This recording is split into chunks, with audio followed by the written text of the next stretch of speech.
قل بفضل الله وبرحمته فبذلك فليفرحوا هو خير مما يجمعون۔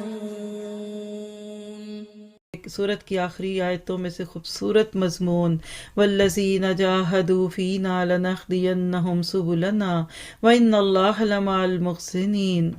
اور جو لوگ ہماری راہ میں مشقتیں برداشت کرتے ہیں ہم انہیں اپنی راہیں ضرور دکھاتے ہیں۔ کوششوں کے بدلے ملیں گے، آج نہیں تو کل۔ یہ اللہ کی سنت ہے، یہ اللہ کا فیصلہ ہے۔ آپ کو مجھے اس چیز کو سامنے رکھ کر اس صورت کے اوپر غور و فکر کرنا ہے۔ آپ دیکھیے کہ آج فتنوں کا دور ہے نا، آپ اللہ کے راستے پہ محنت کر رہے ہیں، ظاہر ہے کہ اس وقت سیکھ رہے ہیں تو یہ محنت کم ہے کیا؟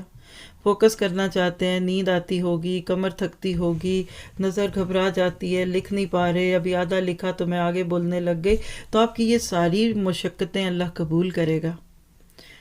وہ کہتے ہیں نا کہ ڈھونڈنے والوں کو دنیا نہیں دیتے ہیں، یہ نہیں کہتے ڈھونڈنے سے تو اللہ بھی ملتا ہے۔ تو سچ کوشش کیجیے، اللہ کی طرف ہے، کرنا کیا ہے؟ فتنوں سے اپنے آپ کو بچانا ہے، اللہ کی راہ میں مجاہدہ کرنا ہے، متقی سے محسن بننا ہے۔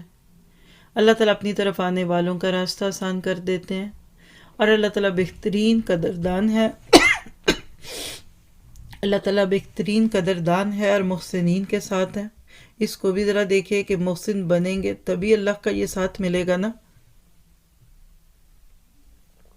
اب دیکھیے کہ اگر آپ کی میری زندگی محسن کے لیول پہ آ گئی تو اللہ تعالیٰ کی مائیت آپ کو دکھے گی۔ صحیح مسلم کی روایت ہے 9197، اللہ کی قسم دنیا آخرت کے سامنے ایسی ہے جیسے کوئی تم میں سے یہ انگلی دریا میں ڈالے۔ اور یحییٰ نے کلمے کی انگلی سے اشارہ کیا دریا میں، یعنی کہ یہ انگلی ڈالے جس کو اب شہادہ کی انگلی کہتے ہیں، پھر دیکھے تو کتنی تری دریا میں سے لاتا ہے۔ تو جتنا پانی انگلی میں لگا رہتا ہے وہ گویا دنیا ہے، اور وہ دریا آخرت ہے بنسبت دنیا کو آخرت سے، اور چونکہ دنیا فانی ہے اور آخرت دائمی ہے اس واسطے اس سے بھی کم ہے۔ تو سمجھنے کی بات سمجھ گئے۔